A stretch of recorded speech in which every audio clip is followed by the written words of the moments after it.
Good evening class. Good evening sir. तो कैसे हैं आप लोग? बढ़िया है। रिवाइज वगैरह हो रहा है? सबके एग्जाम के डेट्स आ गए होंगे ना? हाँ, तो अब तैयारी में लग जाइए। ठीक है।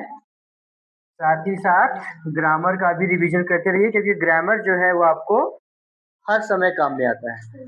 ठीक है ना? इसका नोट्स जो भी बना रहा है अच्छे से बना के रखिए, क्योंकि जब तक आप पढ़ोगे 12th तक, तब तक ये आपको काम आने वाला है। बस होता क्या है कि लेवल हाई हो जाता है। बात समझ रहे हैं ना? बाकी टॉपिक सब सेम रहने वाले हैं। ठीक है।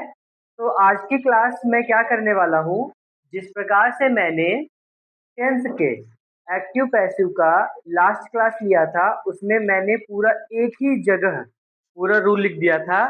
सेम उसी तरीके से आज का मेरा क्लास रहेगा कि मैं इम्परेटिव सेंटेंस के एक्टिव पैसिव का पूरा एक जगह डिटेल में आपको दे दूँ, जिससे जिसका पिछला छूट भी गया हो या जिसको समझ में ना आया हो उसका भी कवर हो जाए। ठीक है ना?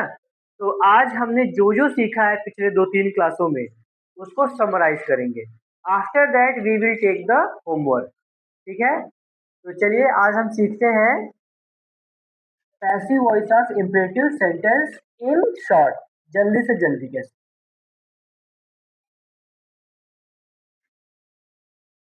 Passive voice of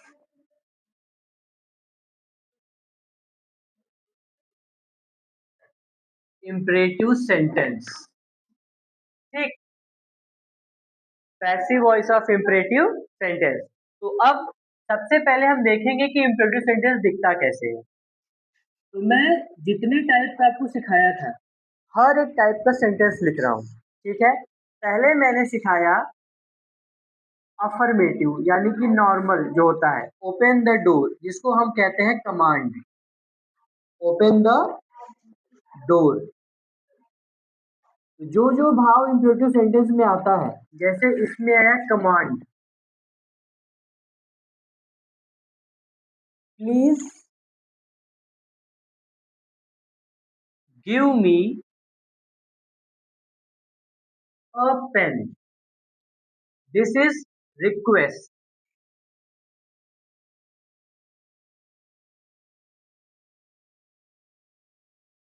drink a glass of water,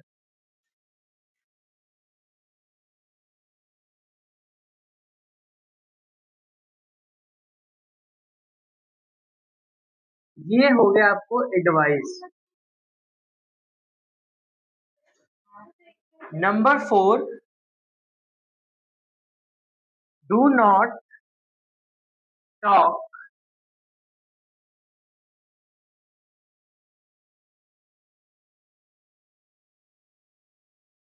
number 5,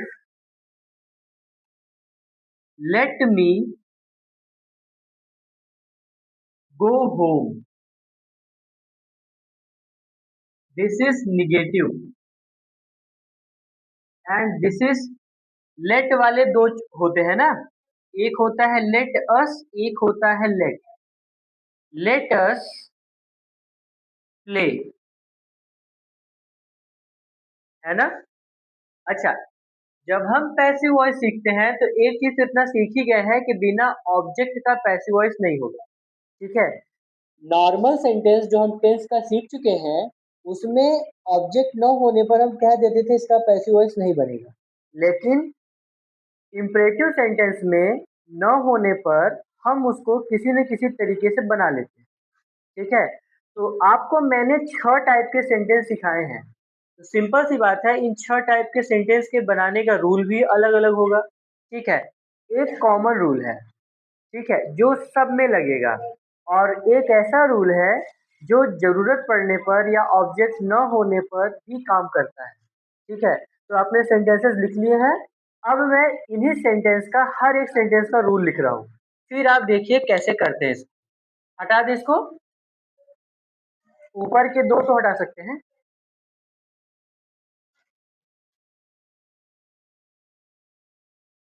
चलिए, सबसे पहले हम पैसिव वॉइस का रूल लिखते हैं।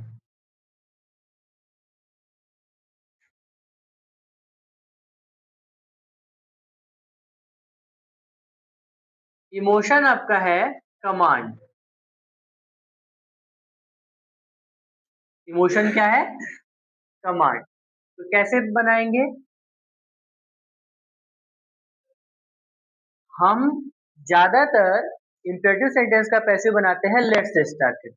Late plus passive subject. Passive subject का मतलब क्या होगा? एक्टिव वॉइस में ये चीज ऑब्जेक्ट रहा होगा। बात समझे कि नहीं? है ना? फिर बी, फिर वर्ब का थर्ड फॉर्म। समझ गए? ये है कमांड के लिए। कमांड को हम ऑर्डर भी कहते हैं।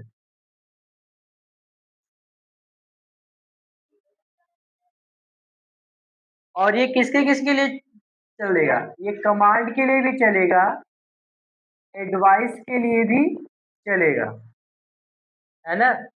रिक्वेस्ट के लिए भी चलेगा। ये एक ऐसा चीज है, लेट वाले छोड़कर ये सबके लिए चलता है। ये निगेटिव के लिए भी चलेगा। लेट वाले दोनों को छोड़कर ये सब में चलेगा, है ना? फोर्थ, डू नॉट टॉक, ये निगेटिव है, कमांड के साथ साथ निगेटिव भी है। चलिए, अब एडवाइस और रिक्वेस्ट के लिए एक अलग चीज, अब यहां नोट करके लिख लीजिए।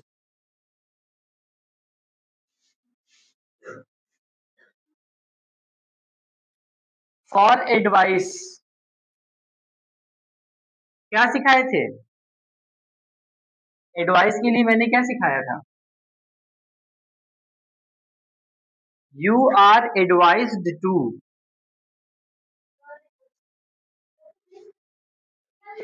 ये भी नहीं बताया तो सीख लीजिए। यू आर एडवाइज्ड टू, उसके बाद इम्परेटिव सेंटेंस।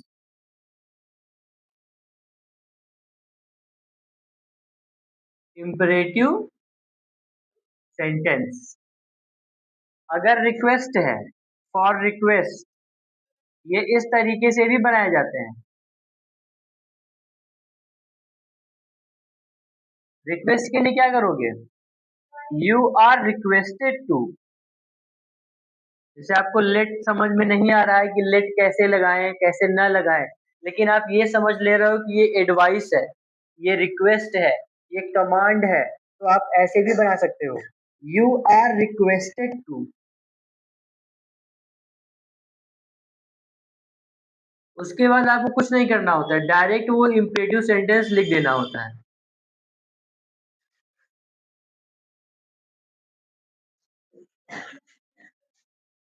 और मान लीजिए कमांड आ गया, तो कमांड का भी बन सकता है।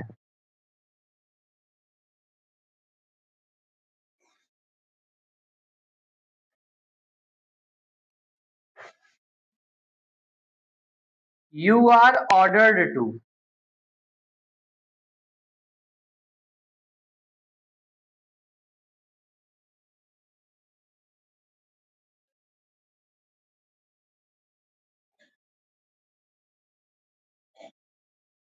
चलिए, जिसको नहीं समझ में आया ध्यान से सुनिए फिर से। इम्परेटिव सेंटेंस में 6 प्रकार के इमोशन चलते हैं, जो मैंने आपको एग्जांपल लिखाया। मान लीजिए आपका इमोशन कमांड, एडवाइस, रिक्वेस्ट या निगेटिव है, तो आप ऐसे बना सकते हो, जो मेन रूल है हमारा। लेट लगाइए, जो सब्जेक्ट बन रहा है वो सब्जेक्ट लिखिए, फिर बी लिखिए, फिर वर्ब का थर्ड फॉर्म। ये तो नॉर्मल रूल है जो हर जगह लगता है। लेकिन सपोज करिए आपको समझ में नहीं आ रहा है कि इसमें सब्जेक्ट क्या है, वर्ब क्या है, ऑब्जेक्ट क्या है, कभी वैसा सेंटेंस आ जाता है। तो ये चीज आप याद रखिए। अगर आप नहीं समझ पाते हो, अगर एडवाइस है तो एडवाइस्ड टू, रिक्वेस्ट है तो रिक्वेस्टेड टू, और कमांड है तो ऑर्डर्ड टू या कमांडेड टू। समझे कि नहीं? ये आसान तरीका होता है अगर आप भूल जाते हो लेट वाला रूल तो। एडीवी ठीक है, एडवाइस टू। समझे कि नहीं? ये आपके इन फीलिंग्स के लिए है। निगेटिव में क्या करना होगा? बस लेट सब्जेक्ट के बाद नॉट बी, है ना। तो चलिए इसको हटाइए और निगेटिव सेंटेंस का लिखिए। ये मैंने तीनों को बता दिया, ऐसे भी बनाते हैं ना।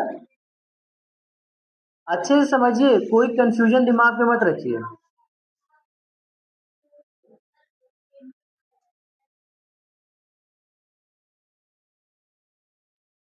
लास्ट फॉर निगेटिव सेंटेंस,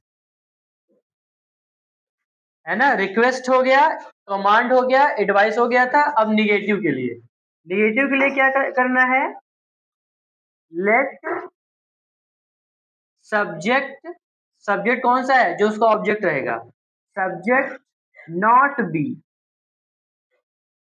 और वर्ब का थर्ड फॉर्म।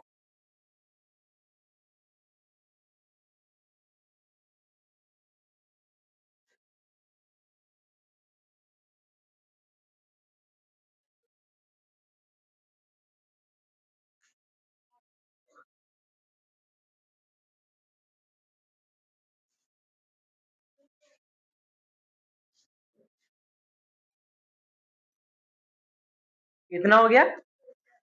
चलिए अब बच रहा है लेट वाला।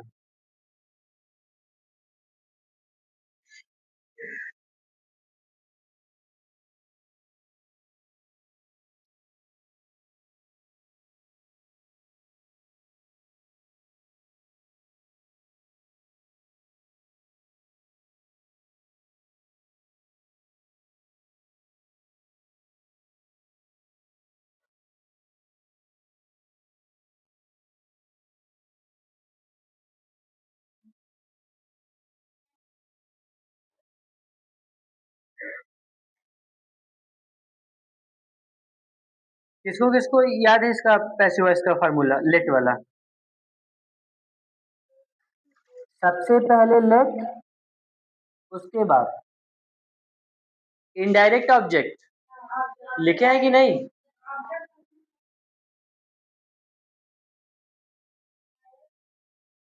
इनडायरेक्ट ऑब्जेक्ट, उसके बाद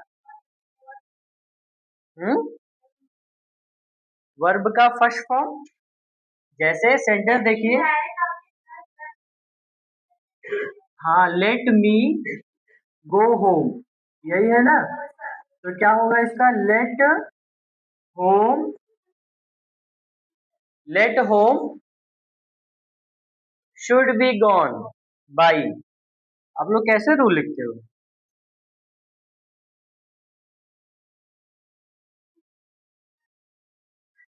मैं पैसिव वॉइस पूछ रहा हूँ, आप एक्टिव वॉइस बता रहे हो क्या?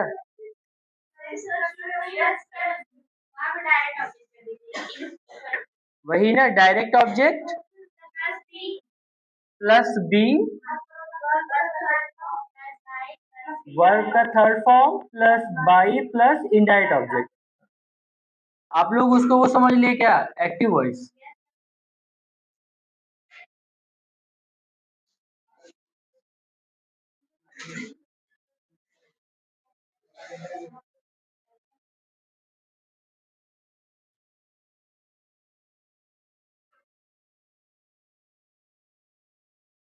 लेट जो होता है उसमें क्या करना है, कुछ अलग नहीं है, इससे बिल्कुल मिलता जुलता है।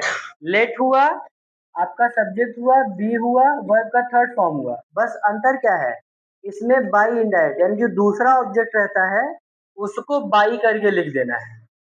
समझ गया ना? पहले रूल सब लिख लीजिए, उसके बाद फिर सेंटेंस में आएंगे, अपने आप समझ आएगा।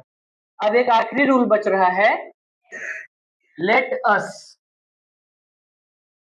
You are suggested that, we should, है ना। इसको कल ही सिखाए थे। It is suggested that.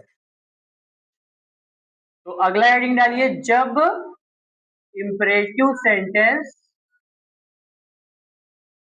Let us से शुरू हो।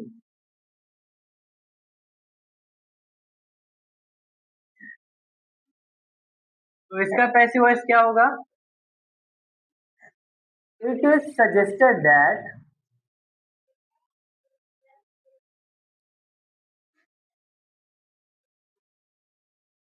It is suggested that we should, है ना।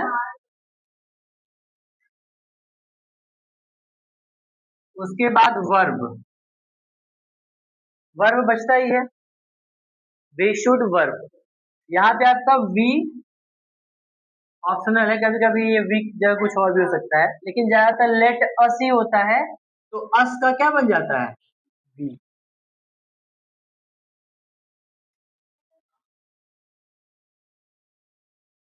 ये मैंने आपका सारा रूल एक जगह लिखा दिया। अब एक एक करके आप मुझे वो सेंटेंस बोलिए जो मैंने आते ही लिखा था ब्लैंक।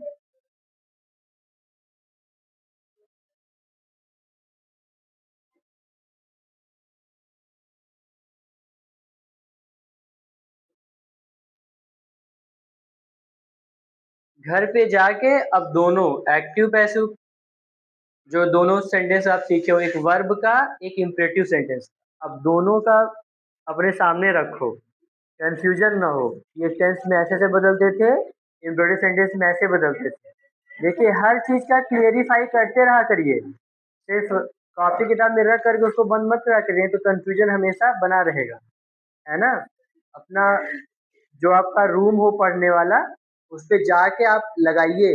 पढ़ने वाले बच्चे ऐसे ही पढ़ते हैं, उसको पेपर में कॉपी में लिखिए, उसको अपने सामने लगाइए, जिससे कि अगर आप रिवीजन ना करने के मूड में भी हो, तब भी आपका नजर पड़े एक बार, तो एक बार आपको ध्यान आए, अच्छा मैंने इसको ऐसे सीखा था। और समझ रहे हैं कि नहीं, ऐसे देखने से, क्योंकि कापी भी बंद है, नहीं नहीं मन किया नहीं खोले, कई दिन तक वो बंद ही रह गया, तो सब भूल जाएगा। लेकिन जब आपके रूल्स वगैरह आपके सामने रहते हैं, तो आप क्या करते हो, बस उसको रिवाइज कर लेते हो, देख के रिवाइज हो जाता है। फार्मूलाज वगैरह जो मैथ्स के पढ़ते हो, वो सब सारे फार्मूलाज लिखिए। आप परसेंटेज का फार्मूला पढ़ रहे हो, जो लाभ हानि प्रसन्न बट्टा क्या सब आप लोग पढ़ते रहते हो मैथ्स वगैरह में, हर चीज। हाँ, सिंपल इंटरेस्ट, कंपाउंड इंटरेस्ट, आप स्क्वायर क्यूब इतने सारे याद कर रहे हो, 20 तक के स्क्वायर, 30 तक के स्क्वायर सब लर्न कराए होंगे सर मैम ना, वो सब लिख करके अपने सामने रखा करिए उसको, जिससे नजर पड़ती रहे, आपको हमेशा याद होता रहे। आपका पढ़ने वाला रूम तो होगा ही ना, जहाँ पर भी हो दीवार में सब लगा के रखिए। अगर नहीं हो तो एक जगह डिसाइड कर लीजिए घर में, आपको पढ़ने का रूम मिल जाएगा। ठीक है, now come to the topic. चलिए हम अब जो जो सेंटेंस लिखाए हैं उनको प्रैक्टिस करते हैं, उसके बाद फिर हम आपका होमवर्क भी प्रैक्टिस करेंगे इसके साथ ही। तो इस तरीके से मैंने आपका पूरा का पूरा रूल एक जगह लिखा दिया है। अब जाइए आप अच्छे से एक पेज में कट कॉपी पेस्ट करिए, उसको लर्न करना शुरू करिए। चलिए पहला सेंटेंस मैंने क्या लिखाया था, ओपन द डोर। ये आपका कमांड है ना। तो इसको देखिए दो तरीके से बदल सकते हो। पहला जो सबसे अच्छा रूल है, let the door be open. आज तक समझ में आ रहा है ये, हाँ, let the door be open, ये आपका इसके लिए ऑब्जेक्ट था, यहाँ आकर के पैसिव सब्जेक्ट बन गया। ठीक है, बी लगाते हैं और वर्ब का थर्ड फॉर्म लगाते हैं और लेट लगाते हैं, यही रूल था। अगर आप मान लीजिए ये भूल जाते हैं, तो एक मैंने क्या बताया optional, you are ordered to, you are O R D E R E D, you are ordered to open the door. लेकिन इस चीज का ध्यान रखिएगा, इसका ज्यादा यूज मत करिएगा, इसका यूज तब करिएगा जब आपका ऑब्जेक्ट क्लियर ना हो। जैसे फॉर एग्जाम्पल, मैं जो बात बोल रहा हूँ उसको ध्यान से लिखिएगा। जैसे इंपॉर्टेंट, मैं क्यों बोल रहा हूँ कि इसका यूज ज्यादा मत करिएगा, इसका यूज तब करिएगा जब सेंटेंस ऐसे मिले, कम हियर। अब ये कम हियर का आपको कह दिया कि आप बना के दिखाओ, अब इसमें ऑब्जेक्ट कहाँ है, वर्ब तो है, हियर आपका ऑब्जेक्ट नहीं है। हियर तो आपका एडजेक्टिव हो गया, यहाँ वहाँ पास दूर, ये ऑब्जेक्ट एडजेक्टिव होता है, या एडवर्ब, कम हियर पास आइए। ठीक है, अब ऐसे सेंटेंस में जहां ऑब्जेक्ट न हो, तो ये बहुत काम आता है। पहले ट्राई करिए लेट से बनाने का, ये तभी यूज करिए जब आपके पास ऑब्जेक्ट न हो, इस चीज का ध्यान रखिएगा। तो इसका बन जाएगा you are ordered to come here.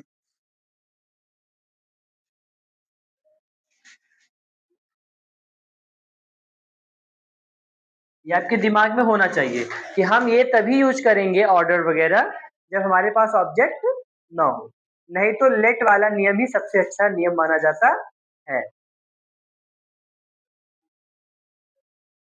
सबको समझ में आया कि नहीं ये बात? चलिए दूसरा सेंटेंस क्या दिए थे?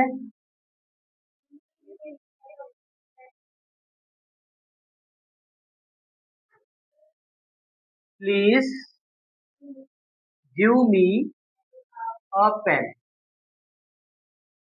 इसको लेट से न बनाया करिए क्योंकि इससे रिक्वेस्ट का भाव नहीं पता चलता। इसका सबसे अच्छा तरीका है बेस्ट। देखिए मैं दोनों बताता चल रहा हूँ कि कब कहाँ क्या यूज करिए ज्यादा बेस्ट माना जाएगा। सही वो भी है, लेट से भी सही है ना, लेकिन लेट से रिक्वेस्ट का भाव गायब हो जाएगा, है ना। यहाँ पे यू आर रिक्वेस्टेड टू करेंगे तो ज्यादा बेहतर है। You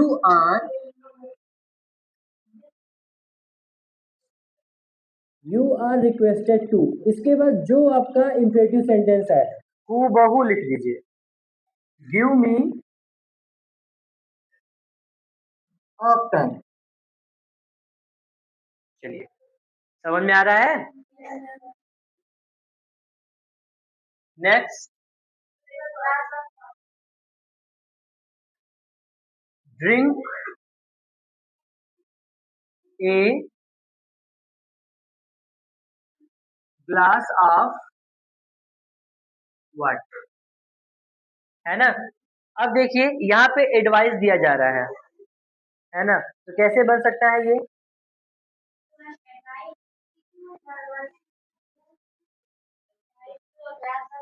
drink a glass of, तो सबसे अच्छा तरीका लेट होता है, पहले लेट से कर लेते हैं।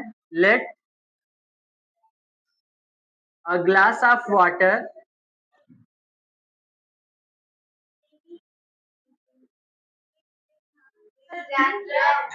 Drink drank drunk, let a glass of water be drunk.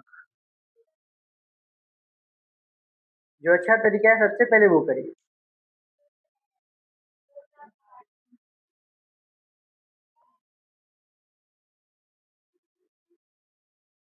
चलिए next,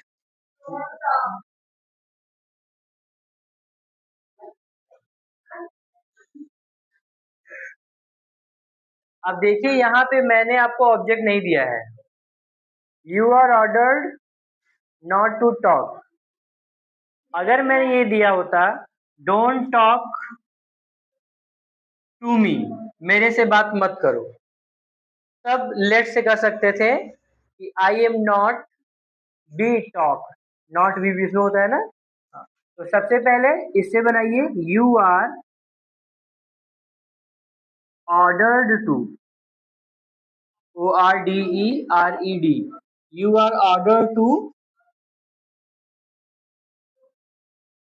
you are ordered not to talk, you are ordered not to talk, to पहले मत लगाइएगा ना, not to, you are ordered not to talk, object न होने की वजह से इस चीज का ध्यान रखिए। 5, लेट मी गो होम। अब देखिए इसमें ये जो होता है ये इनडायरेक्ट ऑब्जेक्ट होता है और ये जो होता है वो डायरेक्ट ऑब्जेक्ट होता है। दो ऑब्जेक्ट मिलेंगे, लेट वाले ऐसे सेंटेंस में दो ऑब्जेक्ट मिलते हैं, ध्यान समझ लीजिए। एक होता है सजीव, एक होता है निर्जीव। तो जो निर्जीव वाला पोर्शन होगा उसको यहाँ लाएंगे यानी डायरेक्ट ऑब्जेक्ट, और जो सजीव वाला पोर्शन होगा उसको बाई करके लेके लिखे, ठीक है ना। लेट वाला रूल जहाँ लिखा है उसको एक बार देख लीजिए, तो लेट होम जैसे बनता है लेट वाला पूरा बनेगा, हाँ, लेट होम बी गॉन, बस बाई लगा देना है, बस बाई मी, जैसे ऊपर लेट वाला बनाए थे आप बिल्कुल वैसे ही बनेगा। लेट, फिर आपका ऑब्जेक्ट जो सब्जेक्ट बन चुका है, फिर बी वर्ब का थर्ड फॉर्म, बस आपको बाई करके लगा देना है। ये केवल लेट में लगता है और किसी में नहीं, इस चीज का ध्यान रखिएगा, ये केवल किस में लगता है? लेट में। चलिए अब आते हैं लेट अस। लेट अस ना, वही तो बता रहा हूँ।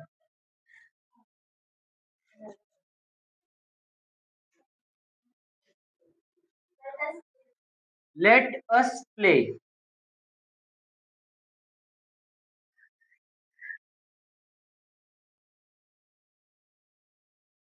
मैंने आपके 6 रूल और 6 सेंटेंस करा दिए, है ना।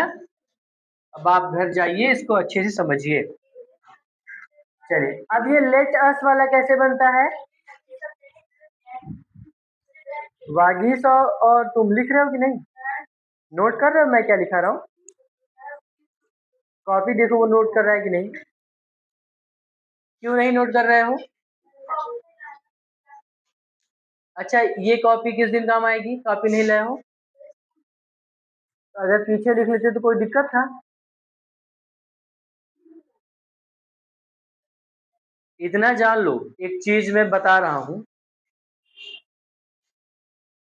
बहाने बहुत हैं, समझे कि नहीं। इसी काम को न करने के हजारों बहाने हैं, करने के लिए एक ही बहाना काफी है। फोकस उस पे करा करिए कि मैं ये काम कैसे करूं, उस पे मत फोकस किया करिए कि मैं ये काम क्यों न करूं, क्योंकि हमारा जो मन है बहुत खतरनाक है। अगर ये आप इसको नहीं चलाते हैं अपने तरीके से, अगर इसने आपको चलाना स्टार्ट कर दिया तो मैं नहीं, स्वयं ब्रह्मा चले आए आपको नहीं बचा सकते। अगर मन ने आपको चलाना शुरू कर दिया, आप उसके मालिक नहीं बन पाए, वो आपका मालिक बन गया, 110% कह रहा हूं, कोई नहीं बचा सकता आपको। तुम भी अच्छी तरीके से जानते हो कि मैं इसके पीछे लिख सकता हूँ, मैं इसको नोट कर सकता हूँ, लेकिन नहीं कर रहे हो, मस्ती कर रहे हो कि कॉपी ही नहीं लाए हैं। बस इसी सब चीजों पे गुस्सा लगता है। ये बहाना मत करो, वीडियोस आपकी हेल्प के लिए हैं। जैसे आपका क्लास चल रहा है, क्लास में हो, आपके दिमाग में आ गया सर वीडियोस अपलोड कर देंगे तो मैं जाके वीडियो घर पे देख लूंगा। घर पे वीडियोस इसलिए हैं कि आप रिवीजन करिए। जब आपने अच्छे से पहली बार देखा ही नहीं तो रिवीजन कर के क्या करेंगे आप। वीडियोस का हेल्प रिवीजन में लीजिए, समझ गए। जैसे पढ़ाई करते थे पहले ऑफलाइन मोड पे, वैसे ही पढ़ाई करिए, अपना हैंड रिटेन नोट बनाइए, सब कुछ करिए। बस वीडियोस जब अपना नोट समझने में ना आता हो तब आप वीडियो देखिए कि अच्छा सर उस टाइम पे वहां पे क्या समझाए। बात समझ गए, दोबारा ये गलती ना हो। लेटेस्ट प्ले, लेटेस्ट प्ले का मतलब क्या हो गया। It suggested, it is suggested ना, SUGGESTED, it is suggested that we should।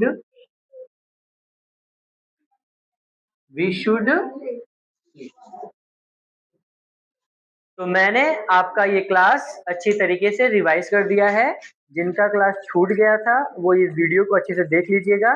आपको सारी बातें जो मैंने पिछली 2-3 क्लास में समझाई थी इंट्रोड्यूस सेंटेंस के पैसिव वॉइस में, मैंने इसमें अच्छी तरह से समझा दिया है। ठीक है, तो आज का क्लास यही था, अब मिलते हैं अगली क्लास में।